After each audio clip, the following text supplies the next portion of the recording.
নমস্কার।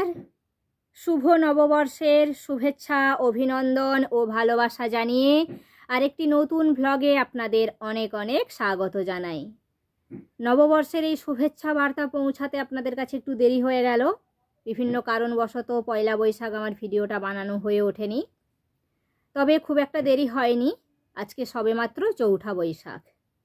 তো আশা রাখছি নতুন বছরে আপনারা সবাই ভালো আছেন, সুস্থ আছেন, আর আমি খুব ভালো আছি। 16 এপ্রিল একটা লং ভিডিও আপলোড করেছিলাম, সেখানে আপনারা দেখেছেন আমি বাবার বাড়ি গিয়েছি কালী পুজো উপলক্ষে।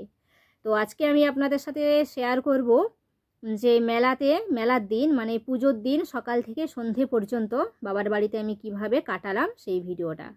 তবে আমি বাবার বাড়ি থেকে বাড়ি চলে এসেছি নিজের বাড়ি, আর এই ভিডিওটা আমি আজকে 17 এপ্রিল রাত্রি 8:30টায় বানাচ্ছি।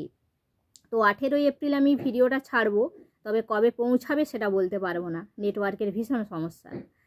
তো যাই হোক, আমি বাবার বাড়িতে ওই ভিডিওগুলো বানিয়ে রেখেছিলাম। কালী পুজোতে গিয়েছিলাম, ওখানে কিভাবে আনন্দ করলাম কিছু কিছু মুহূর্তের ভিডিও আমি বানিয়ে রেখেছিলাম, কিন্তু ওখানে এইভাবে অরিজিনাল ভয়েসে ভিডিও বানানো সম্ভব হচ্ছিল না, যেহেতু মাইক বাজছিল প্রচণ্ড আর বাজনার আওয়াজ। তো ওখানে অরিজিনাল ভয়েস দিয়ে ভিডিও বানানো একেবারেই সম্ভব ছিল না, তাই ভিডিওগুলো আমি বানিয়ে রেখেছিলাম। আর এখন বাড়িতে এসে এই ভিডিওটা বানাচ্ছি, তারপর ওখানে আমি কিভাবে কাটিয়েছি সেগুলো আপনাদের সাথে শেয়ার করব। আর একটু বলে রাখি, আমার বাবার বাড়ির কালী পুজোর সবথেকে বড় বৈশিষ্ট্য হলো একদিনে দুটো মেলা হয়, দুটো পুজো হয় আর দুটো মেলা বসে। দু জায়গাতেই মেলা বসে আর দু জায়গাতেই পুজো হয় একই দিনে, একদম জমজমাটি। তো আগের যে লং ভিডিওটা আমি ছেড়েছি তাতে আপনাদের হয়তো বলেছি কথাটা, তবু আরেকবার বলে দিলাম পুজোর দিন সকাল থেকে সন্ধ্যা পর্যন্ত কিভাবে কাটালাম। তো চলুন সেই ভিডিওটা এখন আপনাদের সাথে বেশি বকবক না করে শেয়ার করি। তো পুজোর দিন সকালবেলায় উঠে স্নান সেরে এখন বসে পড়েছি সাজুগুজু করতে। আর এখন এই যে গয়নাগাটিগুলো একটু পরে নিচ্ছি। অনেক দিন বাদে গয়নার বাক্স থেকে গয়নাগুলো বের করলাম পরবো বলে, আর সকাল থেকে সন্ধ্যা পর্যন্ত এই গয়নাগুলো পরে থাকবো। তারপর রাতের বেলায় যখন মেলা দেখতে যাব খুলে রেখে দিয়ে যাব, আবার পরের দিন সকালবেলা একটু পরে নেব, তারপর বাড়ি যখন আসবো আবার খুলে মায়ের কাছে রেখে আসবো। গয়নাগুলো বেশিরভাগ সময়ই, মানে বেশিরভাগ সময় নয়, সব সময়ই মায়ের কাছেই থাকে, যেহেতু আমি বাড়িতে বেশিরভাগ সময় থাকি না, এখানে ওখানে চলে যাই, সেই জন্য গয়নাগুলো মায়ের কাছেই থাকে। আর এই যে দেখুন পরে নিয়েছি গয়না বলতে বিয়ের সময় বাবা যা দিয়েছিলেন সেগুলোই, হাতে কানে গলায়। আর আংটি আছে দুটো, একটা আমি গিফটে পেয়েছিলাম, আমার কাকা শ্বশুরের বাড়ি থেকে দিয়েছিল, আর একটা আমার বর দিয়েছিল। এই গয়নাগুলোই আছে, নতুন করে কিছু বানানো হয়নি, হয়ে ওঠেনি। তো এক জোড়া সোনার শাঁখা পলার আমার খুব ইচ্ছে আছে, আর একটা মঙ্গলসূত্র। আর বিশেষ কিছু গহনা বানানোর তেমন একটা ইচ্ছে নেই। হ্যাঁ, সামর্থ্য হলে অনেক কিছুই বানানোর ইচ্ছে আছে, সেটা পরের কথা। তবে সদ্যে আমার যেটা খুব পছন্দের সোনার শাঁখা পলার মঙ্গলসূত্র, এটা তো দেখি এটাও আবার কবে বানাতে পারি। তো চলুন, গয়নাগাটিগুলো পরা হয়ে গেছে, আর এখন একটু নেল পালিশটা পরে নিচ্ছি। নেল পালিশটা পরে আপনাদেরকে আমি দেখাবো যে গতকাল আমি গিয়েছিলাম কিছু কেনাকাটা করতে, বাবা একটা শাড়ি কিনে দিয়েছে, আর আমি নাইটি একটা কিনেছি, বাবাই কিনে দিয়েছে, সেগুলো দেখাবো। তো এখন সম্পূর্ণ ভিডিওটা দেখতে থাকুন, আপনারা নিশ্চয়ই ভালো লাগবে। তো ভালো লাগলে চ্যানেলটা সাবস্ক্রাইব করে পাশে থাকবেন, আর পাশে থাকা বেল আইকনটা প্রেস করে দেবেন, সাথে লাইক কমেন্ট শেয়ারও করে দেবেন। আর এই যে পায়ে পরা হয়ে গেছে, আর এখন হাতের আঙুলে বলছি, এখন হাতে পরে নিচ্ছি। হাতের আঙুলের নখে পরছি। অনেকে আবার এটারও ভুলভাল করে ভুল ধরে ট্রোল করবে। এখন তো মানুষের একটু খুঁত পেলেই আর কি একে ওকে ট্রোলিং করা একটা শুরু হয়ে গেছে, মানুষের একটা নেশা আর কি। তো যাই হোক, ওসব বাদ দিন। আর এখন দেখুন এই যে এই শাড়িটা বাবা কিনে দিয়েছে, আর আমি এই নিজের শাড়িটা পরে নিলাম। তখন যে শাড়িটা পরেছিলাম সেটা মায়ের শাড়ি, মা বের করে দিয়েছিল, বললো যে আমার শাড়িটা একটু পর। তো মা ভালোবেসে বের করে দিয়েছিল বলে পরেছিলাম। তো একটু সাদা সাদা লাগছে বলে বললাম মাকে যে না, আমি খুলে দিই, আমার নিজের শাড়ি পরি। তো এই শাড়িটা খুলে নিজের শাড়িটা পরে নিয়েছি। আর বাবা এই নতুন শাড়িটা কিনে দিয়েছে, এখন এটা পরবো না, সামনে ভোলে বাবার মাথায় জল ঢালতে যাব তখনই পরে যাব। আর এই নাইটিটাও কিনেছি, নাইটিটা দেখুন কালারটাও বেশ সুন্দর আর বেশ ভালো লেগেছে আমার, তো নাইটিটা কিনে নিয়েছি। তাই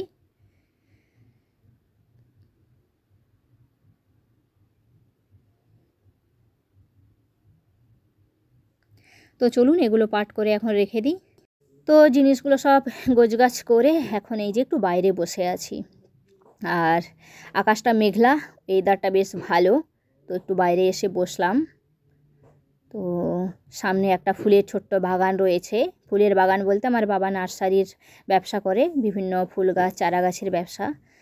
তো যেই চারা গাছগুলো বেশি হয়ে যায় সেগুলো এখানে এনে এভাবে সাজিয়ে রেখেছে। তো এখানে বসে আছি, আর আকাশটা মেঘলা, বেশ ওয়েদারটা কিন্তু ভালো। গতকাল যেভাবে গরম পড়েছিল তার থেকে আজকের ওয়েদারটা বেশ ভালো। তো এখানে বসে একটু আনন্দ উপভোগ করছি। তারপর আপনাদেরকে নিয়ে যাব যেখানে ঠাকুর তৈরি হয়। আমার বাবার বাড়ির এই পাশের 2-4টে বাড়ির পরেই আর কি ওখানে মা কালীর মূর্তি তৈরি হয়, আর বাবার বাড়ির এই রাস্তা দিয়েই যায় আর কি, প্রতিমা নিয়ে যায়। খুব বাজনা বাজিয়ে নাচতে নাচতে সবাই মিলে দারুণ আনন্দ হয়। তো সেসবও অবশ্যই আপনাদের সাথে শেয়ার করব।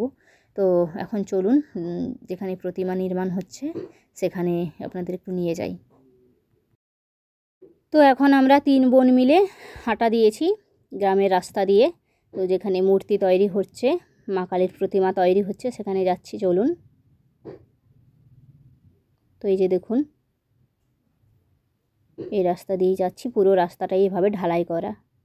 এখন তো প্রত্যেকেরই গ্রামের ভেতরের রাস্তাও এখন ঢালাই করা হয়ে গেছে। তো চলুন এখন যাওয়া যাক। আর মেলা উপলক্ষে প্রত্যেকের বাড়িতেই দেখবেন কুটুম এসেছে, আবার কারো বাড়িতে কুটুম হয়তো আসছে। এই যে টোটোতে একজনের বাড়িতে মনে হয় কুটুম এলো। তো চলুন, একদম কাছাকাছি চলে এসেছি। যেই কাকুদের বাড়িতে মূর্তি নির্মাণ হচ্ছে, মানে প্রতিমা নির্মাণ হচ্ছে, একদম চলে এসেছি সেই কাকুদের বাড়ির খামারে। দেখুন ওই যে নির্মাণ কাজ এখনও চলছে। তো এই যে দেখুন মাটি মারা হয়েছে, এখনও রং করবে, আর এখনও অলংকার পরানো হবে, এখন অনেক কিছুই বাকি আছে। আর এই যে তিরপলটা খাটানো হয়েছে, 1-2 ফোঁটা বৃষ্টি পড়ছিল, সেই জন্য তিরপলটা খাটিয়ে দিয়েছে। তবে এখন একটু সরিয়ে দেবে, হালকা রোদ বেরিয়েছে, একটু মাটিটা শক্ত হবে, একটু আঁট হবে, তারপরে আর কি মা কালীর গায়ে রং লাগানো হবে, তারপর অলংকার পরানো হবে। অনেক কিছুই এখনও তো বাকি রয়েছে তাই। তো চলুন মূর্তি নির্মাণের কাজ এখন হোক, এখন বাড়ির উদ্দেশ্যে যাই।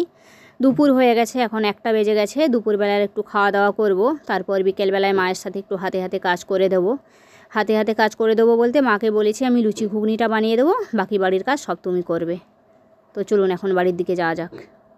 তো দুপুরবেলার খাওয়া দাওয়া সম্পূর্ণ করে একটু বিশ্রাম করেছিলাম, আর দুপুর গড়িয়ে এখন হয়ে গেছে বিকেল 5:30। এখন একটু রাস্তার দিকে এসেছি। তো এই রাস্তা থেকে পুরানো মন্দিরের যে মেলা বসেছে সেই ভিউটা আপনাদেরকে একটু দেখাবো। এই যে লাল মুরমের রাস্তাটা সোজা চলে গিয়েছে, সোজা আর একটু গেলেই ওখানে রয়েছে নতুন মন্দিরের মেলা বসেছে। আর এই পোলটা পেরিয়ে, কাঠের পোলটা পেরিয়ে ওই যে গাড়িটা দাঁড়িয়েছে, এখান দিয়ে গিয়েছে একটা ঢালাইয়ের রাস্তা। এই ঢালাই রাস্তায় এগিয়ে এলেই, ঢালাই রাস্তা ধরে একটু এগিয়ে এলেই এই যে দেখুন পুরানো মন্দিরের মেলা বসেছে, তার ভিউটা দেখা যাচ্ছে। তো এখন মানে বিকেল 5:30 বাজে, তো এখন এই মেলার ভিউটা এরকম দেখা যাচ্ছে। আর গাছপালাগুলো রয়েছে তাই মন্দিরটা দেখাতে পারলাম না, তবে যখন মেলা যাব তখন অবশ্যই মন্দিরটা দেখাবো। তো এই ছিল আজকের ভিডিও। নেক্সট ভিডিওতে আপনাদের 2টো মেলা ঘুরে দেখাবো। চলুন ভিডিওটা এখানে শেষ করলাম, সবাই ভালো থাকবেন।